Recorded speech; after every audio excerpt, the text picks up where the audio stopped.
এবার জামাই ষষ্ঠীতে শ্বশুর বাড়ি থেকে ডাকবে না নাকি? ওগো, আমার মা বাবা তো তোমাকে প্রতি বছরই ডেকে পাঠায়, এবার না হয় ভুলে গেছে। তোমার মোবাইলটা দাও, একটা ফোন করি। এই নাও।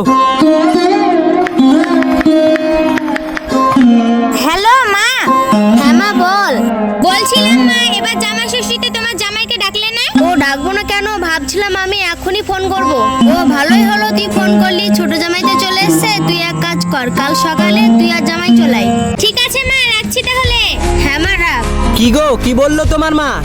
মা বললো কালকে আমাদেরকে আসতে। ও তাই? আমার ফুল প্যান্টটা দাও, কালকে যেতে হবে, সেলাই করে নিয়ে আসি। সেলাই করবে মানে? আর বলো না, প্যান্টের পাছার দিকটা ছিঁড়ে গেছে, তাই সেলাই করতে যাব। ও তাই, ঠিক আছে তুমি দাঁড়াও, আমি নিয়ে আসছি। এই নাও।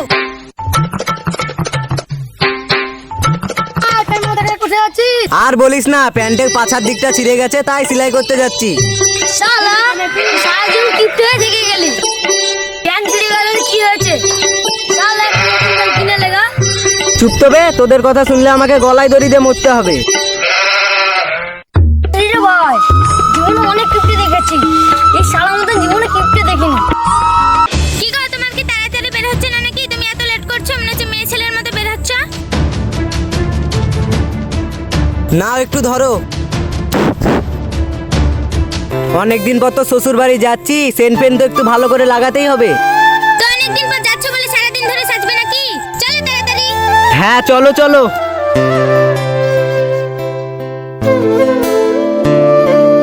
বন্ধু কাল আছা কি মায়া লাগাইছো, পিড়িতি শিকাই আমায় পাগল বানাইছো। শালা কি ব্যাপার রে, সকাল থেকে একটা কাস্টমার না, আজকে কার মুখ দেখে যে উঠেছি।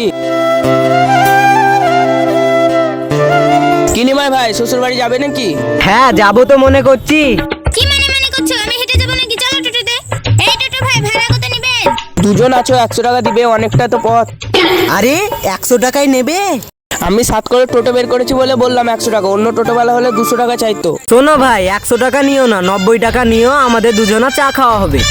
আচ্ছা তাই দিও, প্রথম কাস্টমার ছাড়া যাবে না। চাপো টোটোতে। এই চলো চাপো।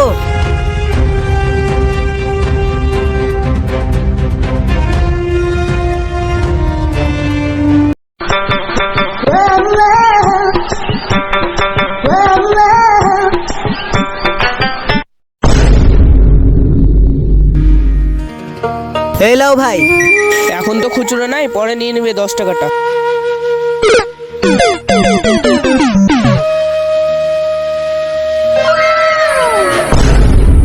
কি জামাইবাবু এলেন নাকি? হ্যাঁ শালা বাবু এলাম তো, এলাও মিষ্টির হাড়ি। এর ভিতরে আসো। কি ভাইরা, কখন আসা হলো?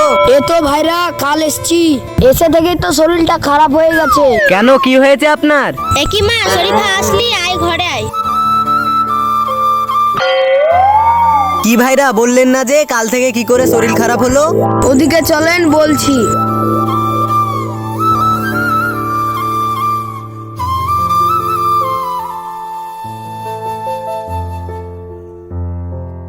আর ভুলিয়েন না ভাইরে, কাল রাতে মাংস খাইয়ে যা পায়খানার জোর টিকাই যাচ্ছে না, তার জন্যই শরীরটা খারাপ। আরে বাপরে, তাই নাকি? হ্যাঁ ভাইরা সত্যি বলছি, অল্প করে খাবেন, অত লোভ করিয়েন না। আরে ভাইরা আপনি বললেন তো ভালোই হলো। কই গো জামাই, ঘরে এসো। হ্যাঁ মা যাচ্ছি, চলেন ভাইরা।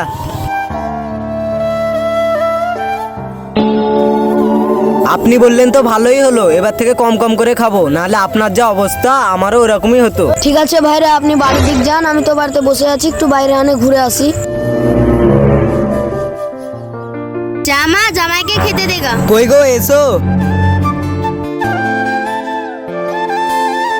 এই নাও, খেয়ে নাও। শোনো শরীফা, আমাকে যা খেতে দেবে কম কম করে খেতে দেবে। তুমি তো আমার বাপের বাড়ি এসে 5টা মানুষের খাবার একাই খাও, তো আজকে কেন তুমি বলছো কম কম করে খেতে দিতে? তুই অত প্রশ্ন করবি না, যেটা বলছি সেটাই করবি। ঠিক আছে, তোমাকে অত জোর করবো না, যতটা পারবে ততটাই খাও। কি গো, তুমি কিছু বুঝতে পারলে?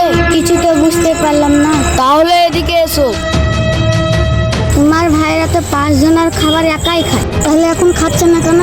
ও তো প্রতিবার এসে 5 জনের খাবার একাই খায়। ওকে যে কথা আজ বলেছি ও জীবন আর খাবে না, আমরাই লাস্টে খেতে পাই না। কি কথা বলেছে গো? তাহলে শোন, মাংস খায় যা পায়খানার জোর টিকাই যাচ্ছে না, তার জন্যই শরীরটা খারাপ। আমার বুদ্ধিটা তো খারাপ না, ভালোই আছে। এবার আমরা জান ভরে খেতে পাবো। কইরে মা সুরমিলা, এনে মাংস আছে, জামাই তাকে খেতে দে। দাও আব্বা।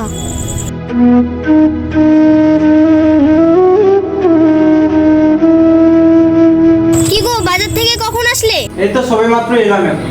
কি গো, বড় জামাই তো মতি ভালো লাগছে না। যেই জামাই 5 জনের খাবার একাই খেত, সেই জামাই তো একজনেরও খাবার খাচ্ছে না। আরে তাতে কি হয়েছে, এবার আমার ছোট জামাই ভালোভাবে খেতে পারবে। এইভাবে কেউ বলে? আমি ভাবছি আমার শ্বশুরই চলে এলো। আরে এত চমকানোর কি আছে, দেন বিড়ি দেন খাই। কোনোদিন বিড়ি কিনবে না, শুধু বিড়ি চেয়েই খাবে। কি ভাইরা ফিস ফিস করে কি বলছেন? না মানে কিছু বলিনি। কি ভাইরা, এবার জামাই ষষ্ঠী বাজারটা তাহলে কোথায় হচ্ছে? এবার ভাবছি জামাই ষষ্ঠীতে শ্বশুরের কাছ থেকে কিছুই নেব না। কেন ভাইরা, প্রতি বছরই তো নেন, এবার কেন নেবেন না? আপনি পাশে বসুন তাইলে বলছি। শ্বশুরকে নাকি পাড়ার লোক ধরে ধরে বলছে তোমার জামাইয়েরা নেয়, আমার জামাইয়েরা নেয় না। এবার ভাবছি নেবো না, একটা লজ্জার বিষয়। ওদের জামাইয়েরা নিচ্ছে না, আমরা নেব। হ্যাঁ ভাইরা, আপনি কথাটা খারাপ বলেননি, এবার ভাবছি আমিও নেব না। হ্যাঁ ভাইরা তাই করেন। আরে ভাইরা বিড়ি ধরেন না, শ্বশুর আসছে। কই বাবা রিয়াজ? আপনি কথা বলেন, আমি আসছি করতে। শোনো বাবা, প্রতি বছরের মতো এবছরও তোমরা জামা কাপড় পাবে। তোমার শালার সাথে যাও, গিয়ে কিনে নিয়ে এসো। শুনেন বাবা, আমি এবার মন্তব্য করেছি জামা প্যান্ট নেবো না, টাকাই নিয়ে নেবো। বাড়ির ছোট জামাই কি করে বড় জামাইকে বোকা বানালো, আপনারা তো ভিডিওটি দেখে বুঝতেই পারলেন। অতি চালাকের গলায় দড়ি, বেশি চালাকি করতে হয় না। যাই হোক, আমাদের ভিডিওটা যদি একটু ভালো লেগে থাকে আপনাদের মাঝে, অবশ্যই লাইক শেয়ার কমেন্ট সাবস্ক্রাইব করে দিবেন। ফেসবুক থেকে দেখলে অবশ্যই ফলো করে দিবেন। আপনাদের সাথে আবার দেখা হচ্ছে নেক্সট ভিডিওতে।